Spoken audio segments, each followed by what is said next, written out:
হামজা চৌধুরী সিলেটের উদ্দেশ্যে ম্যানচেস্টার থেকে রওনা দেবেন। ইংল্যান্ডের ম্যানচেস্টার থেকে বাংলাদেশের সিলেটের উদ্দেশ্যে রওনা দিয়েছেন হামজা চৌধুরী। বাংলাদেশ ফুটবল ফেডারেশন বাংলাদেশ সময় রাত ৩টার দিকে তাদের অফিসিয়াল ফেসবুক পেজে হামজার দেশে ফেরার একটি ছবি পোস্ট করেছে।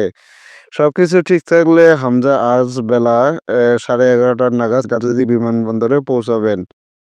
বাফুফের সঙ্গে হামজার আলোচনা অনুযায়ী বিমানের বিজনেস ক্লাস আসনে যাতায়াত করার কথা। সেই অনুযায়ী হামজা বিজনেস ক্লাস ম্যানচেস্টার থেকে রওনা হয়েছেন।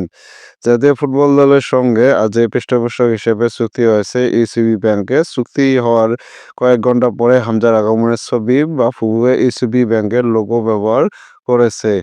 আজ চুক্তি স্বাক্ষর অনুষ্ঠানে বাফুফের সভাপতি তাবিথ আউয়াল অবশ্য হামজার আগমনে ইসিবির সহায়তার কথা জানিয়েছিলেন।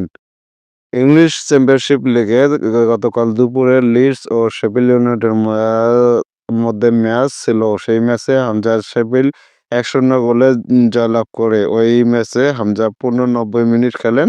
সেই ম্যাচ খেলার কয়েক ঘণ্টা পরে হামজা ২৫ ম্যাচ বাংলাদেশের হয়ে এশিয়ান কাপ বাছাইয়ের ম্যাচ খেলতে রওনা হয়েছেন। হামজার শিকড় হবিগঞ্জের বাহুবল গ্রামে। ইংলিশ প্রিমিয়ার লিগে ফুটবল খেলা এই ফুটবলার ঢাকা না এসে সরাসরি সিলেট আসবেন। সিলেট থেকে সড়কপথে হবিগঞ্জ রওনা হবেন সপরিবারে। সিলেট এয়ারপোর্ট বাফুফের ৪ নির্বাহী সদস্য হামজাকে অভ্যর্থনা জানাবেন। হামজাকে বরণের জন্য হবিগঞ্জবাসী মুখিয়ে রয়েছেন। হবিগঞ্জ উভয় জেলা ও সিলেট পুলিশ প্রশাসনের সঙ্গে আলোচনা করে হামজার নিরাপত্তার বিষয়টি নিশ্চিত করেছে।